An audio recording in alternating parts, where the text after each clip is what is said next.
Before anything, I need to admit something.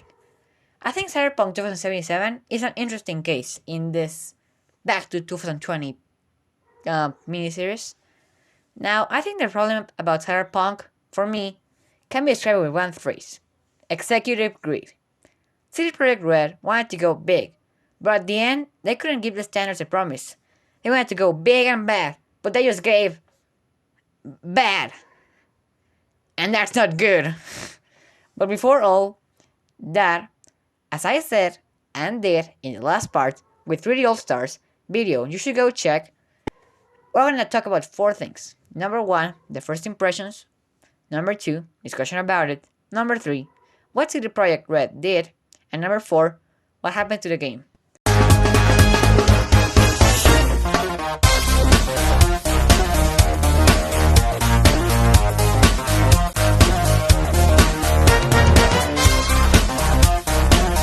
Now, I'm not sure how people reacted to the 2012 trailer they released, because the comments I could find were people making fun of how at the end of the trailer there's a phrase and it says coming when it's ready, which didn't age well at all. So I decided to check on the trailer last year, and then I realized the biggest trailer was in 2018, and that there is a cinematic trailer that are just cutscenes. So, and people liked what they were seeing. Sad how the most recent comments are just disappointed people, but that's the truth.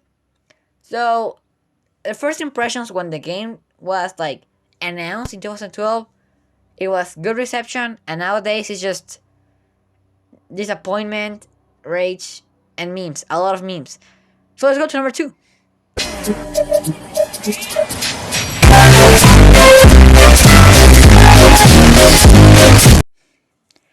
Now, I'll be fully honest with you. The discussion about the game, when it was already in the stores, was mostly pretty bad. And for a lot of people, it felt like a scam, a cash grab. Because, okay, let's go back to 2020. Ha ha ha, the catchphrase. Let me build up the moment. Before everything, they gave reviewers copies for PS5 and better running consoles. And they got the game really high scores. So they really have the gamers hyped. After the game came out, people were mad, posting their glitches and really weird things on social medias. Social medias. Now, picture this. You have a game that's just 40% complete, and the holidays are coming, the pressure of the players is on, and you release the game.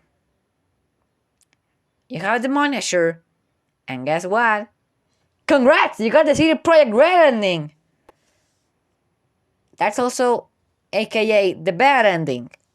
And a lot of people were making fun about this game's glitches. Even big YT channels like WatchMojo did a top 10 of glitches. And that's a big problem. And some glitches were just interesting to say. Now, I want to talk about something, because a lot of people have this misconception. People think that since the game got trailer in 2013, that meant the game was already being developed since 2012, right? No, The Witcher 3 was going to be released on 2015, and some sources inside CD Projekt say that they started to work around that time. And if you don't believe me, believe me. The Witcher 3 is similar to Cyberpunk, because that game had running problems and some glitches, but because of CD Projekt Red updates and patches currently, the game won Game of the Year, and that's pretty awesome. But here comes a major problem.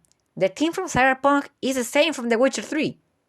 So if they needed to fix something from The Witcher, they switched. DLC, switch. Now let's continue on Cyberpunk. Wait, switch! Switch! Switch! I think that was a major problem, because the team didn't follow focus on Cyberpunk, which I think was a big mistake. And then things got worse.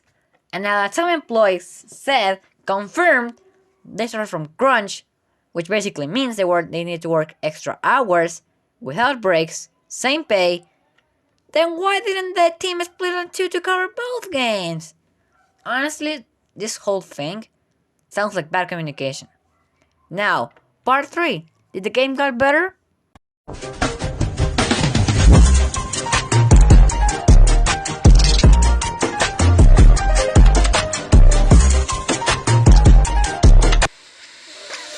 Actually, the game is being fixed after all the backlash, and let's talk about what CD Projekt did, cause this is where things get bad. Well, there's an alert saying that if you didn't like the game, you can get a refund. But here comes the problem. Let's say you went to a video game store, but that store doesn't have refunds. Well, you're screwed. That's the store policy. CD Projekt has nothing to do with it. It feels more they said that just to actually look like they care. Like, yeah, we support you and you can get a refund. Ha ha ha. Goodbye. Give us your money. Now they got a patch recently, and guess what they really did? They really messed up. No joke. In the patch, they a mission making it possible for you to lose your entire progress.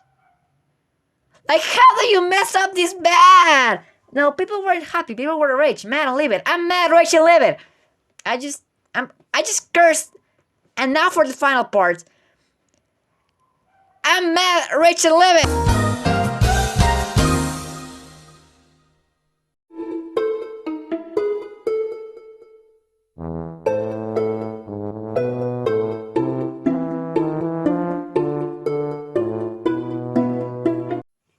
Well, right now, CDPR has tried to fix everything.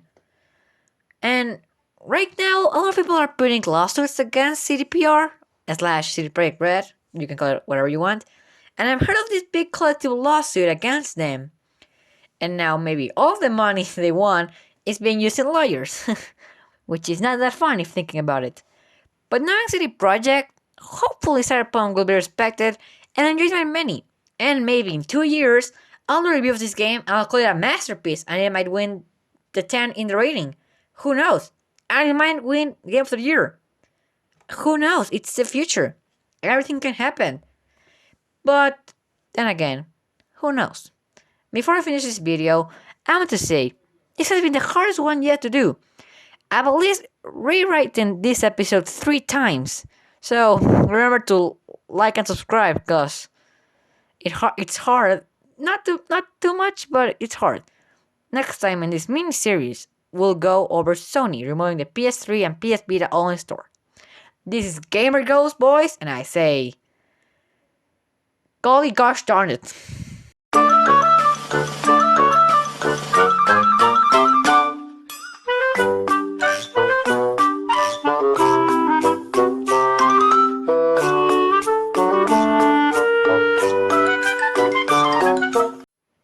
Cyberpunk these nuts.